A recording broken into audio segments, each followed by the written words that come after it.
दुनिया की सबसे बड़ी नौसेना बनाने के बाद चीन अपने नौसेना के ताकत का दम भरता है, लेकिन दुनिया की सबसे बड़ी नौसेना तो दुनिया की सबसे डरपोक नौसेना निकली, क्योंकि चीन की यही नौसेना मैदान छोड़कर भाग गई और पूरा मोर्चा भारत के 12 युद्धपोत को संभालना पड़ा।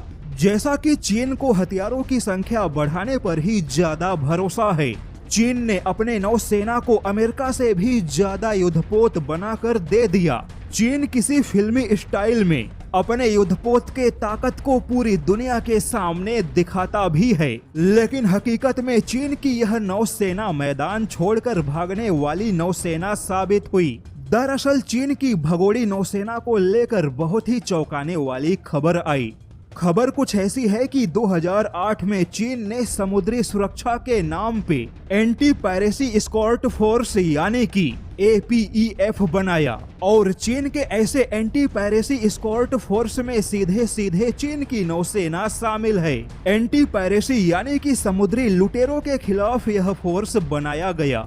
चीन का दावा था कि चीनी नौसेना का यह फोर्स समुद्र में आर्थिक गलियारे और मालवाहक जहाजों को सुरक्षा प्रदान करेगा, लेकिन खुद भारतीय नौसेना ने यह खुलासा किया कि चीन की नौसेना तो समुद्री लुटेरों के विरुद्ध ठीक से ऑपरेशन भी चलाना नहीं जानती। रैंड कॉरपोरेशन और ब्रिटेन के चैथम हाउस के अलग अलग रिपोर्ट के मुताबिक जब हाल के दिनों में यूक्रेन युद्ध या इजराइल युद्ध के दौरान हूती विद्रोही और समुद्री लुटेरों ने दुनिया भर के मालवाहक जहाजों को निशाना बनाया, तब ऐसे में चीनी नौसेना के युद्धपोत कहीं पर भी दिखाई नहीं दिए। यहाँ तक कि चीनी नौसेना को संदेश मिलने के बाद भी चीन की नौसेना मदद वाले संदेशों से पीछा छुड़ाकर भाग खड़ी हुई। अब दुनिया की सबसे बड़ी नौसेना बन चुके चीनी नौसेना की मैदान छोड़कर भागने वाली हरकतों ने चीनी नौसेना के युद्ध क्षमताओं पर सवाल खड़े किए,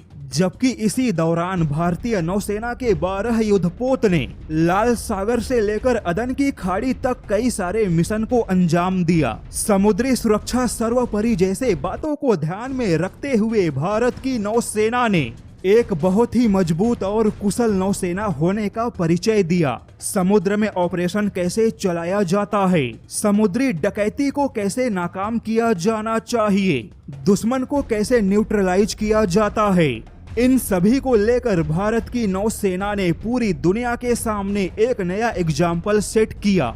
यानी कि भारत की नौसेना एक परिपक्व और कुशल नौसेना है जो कि बेहतर युद्ध कला को जानती है, जबकि चीन की अनुभवहीन नौसेना मैदान छोड़कर भागने वाली नौसेना साबित हुई। और अब तो चीन के एंटी पायरेसी एस्कॉर्ट फोर्स बनाने पर भी दुनिया भर के कई देश सवाल खड़े कर रहे हैं।